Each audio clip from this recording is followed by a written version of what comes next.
Hi everybody, it's Todd and I'm a semi-finalist with the Matrix Spread the Love campaign. Today I've been asked to answer 4 questions for you in an effort to let you get to know me a little bit better. The first question is, what does it mean to be a hairdresser to you? Well, first off, more than I could ever imagine. I thought I would go to school, enter a salon, have my own clientele, be creative, meet new people, make a good living. You know, all that is true. But while I was still in school, I entered the Professional Beauty Association's Beacon competition and I won. And that summer, which was last summer, I went to Las Vegas and I found myself sitting in front of industry executives and icons like Eric Fisher, Vivian McKinder, Christopher Benson, Tabitha Coffey, Gino Stempora, and all these people were telling me how huge this industry is and how many opportunities I had. And it made me realize that this career change for me, although challenging, isn't a change at all. It's an evolution. And I'm simply acquiring a new set of skills to enhance my abilities. So whether I'm styling a single head of hair in Scottsdale, Arizona, or I'm teaching a class, a cutting class in New York City, or I'm launching a global product line out of London, I get to inspire people. I get to put my hands in people's hair, I get to collaborate with them, I get to make them excited about who they are and who they want to be. I get to inspire them every time I look in the mirror. And that's what being a hairdresser means to me. The next question I was asked was, when do you feel most creative?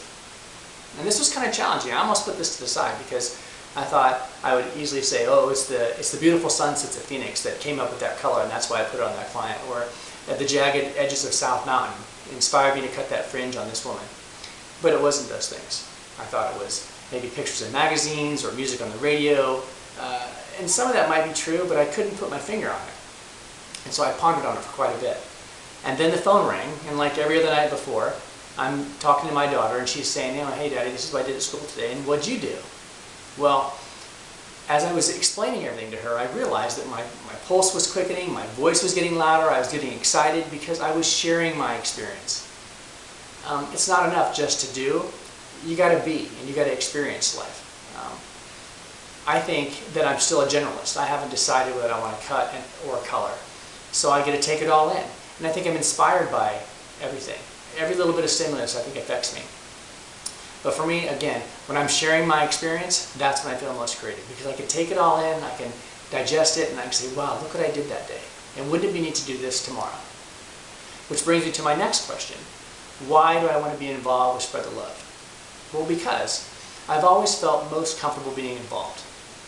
To sit on the sidelines, to watch things go by, to not participate, I don't get that. You need to be in the game. All right? You can't bench me. So, and the fact that I love to share my experiences, it makes it even more important to me to be able to participate in this tour. When I was nominated, I went on the website and I watched the videos and I read the blogs, and it wasn't where they went that was really cool to me. It was the fact that they met all these people and they shared all these experiences. You know, that's hard to get behind one hydraulic chair. So I want to be a part of this tour because I like to be involved. I like to connect with people. Fourth question, final question. If there was one thing in this world you could change, what would it be and why? I just mentioned it. Connectivity. I think that we have really grown apart from one another. I think we've lost touch with one another. I love the fact that technology allows us to do so many different things, but I think it's also allowed us to withdraw. You know, we log in, we log out. We check in, we check out. We like or we dislike. We don't ever take the time to comment on what we see, hear, or feel. And I think that we've lost touch with one another. I think that it's increased our fear of being rejected, of not being liked, of not being a part of. I think we associate and we affiliate and we become members of in lieu of actually connecting with someone. Because that connection requires an investment we don't want to make anymore, and that is an investment of ourselves. So, the next time you want to text somebody, fine, text them, but text them that you want to meet them for coffee. And when they get there, give them a great big hug. And it will confirm for you and for them how important they are, how important you are to them. I think, lastly, nothing beats the simplicity and sincerity of a handshake. So, let's connect. Let's talk. Let's share. Let's spread the love. I'm Todd Kane, and I hope you include me on this tour. I think I have a lot to offer. Thank you very much.